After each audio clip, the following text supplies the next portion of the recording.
Kirjolohi. Seuraavana tässä esittelyvuorossa ja käsittelyvuorossa kirjolohitaimen ja lohi kulkee ihan käsi kädessä käsittelyn osalta. Kaikki on lohikaloja ja on samanmuotoisia. Ja tästä eteenpäin kun lähdetään, aina lohikalat on perattuja myös ennen kuin ne tulee myyntiin. Nyt kaikkein helpon tapa kun lähdetään ottamaan tästä vilettä irti. Otetaan ensimmäisenä taas nämä eväät täältä mahan puolelta pois, noin nätisti. Ei tule painiottelua sitten sen kalan kanssa siellä kotona. Käännetään ja lähdetään ottamaan sitä vilettä siitä irti.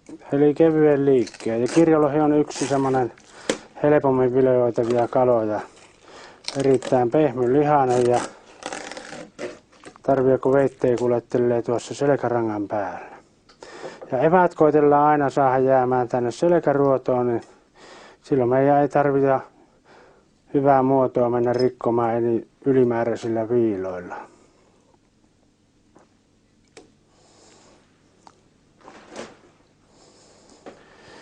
Kylkiruotojen poisto kirjolohesta on erittäin yksinkertainen, kun viiään tuo veihti tuonne vähän pitemmälle ja tullaan ihan viiltämällä sillä tavalla, että tuo veihti nousee kylkiruodon päitten kohdalta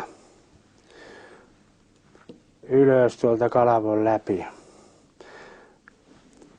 Ja sama tällä toisella puolella vileessä ihan viiltämällä tullaan nätisti ja laitetaan aina nuo halkaistut puolet sitten vastakkain, jos meillä on joudutaan varastoimaan, niin silloin se ei joudu liman kanssa kosketuksiin enää tuo kirjolohi. Katsotaan tuolla toisella lohella sitten vielä tuommoinen täysin nahattomaksi teko. Erittäin helppo siitäkin poistaa nahka. Ja samat periaatteet tehdään taas, että otetaan evät ensimmäisenä pois. Silloin meidän ei tarvitse höylätä koskaan tuota veihteä sitten tuota lautaa vastaan.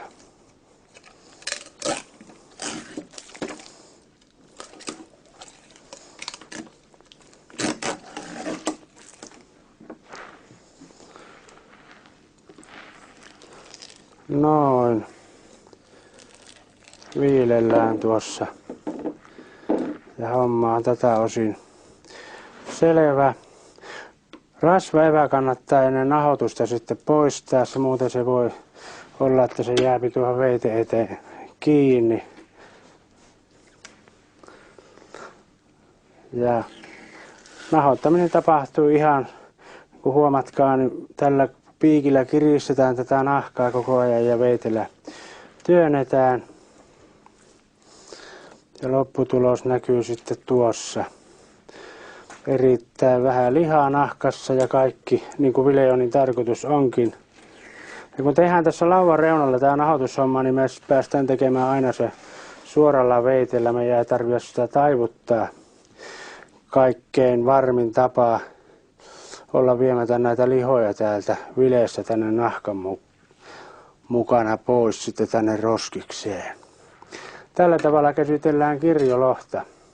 Kirjolohesta vielä sen verran, jos te sitten olette joskus laittamassa, kun joulukin lähestyy vielä tänä vuonna, niin raavikalaa, niin moni on kysynyt vaan sen raavikalan suolamäärää, niin sanotaan nyt kerran tässä se, että kun levittelette suolaa reilusti tuohon, nostatte sen pystyyn, mikä siihen jääpi kiinni, se on sen raavisuolan kalan määrä. Raavikala ja suolakala eroavat vain siitä toisistaan, että toisessa maistuu suola ja toisessa kalaa.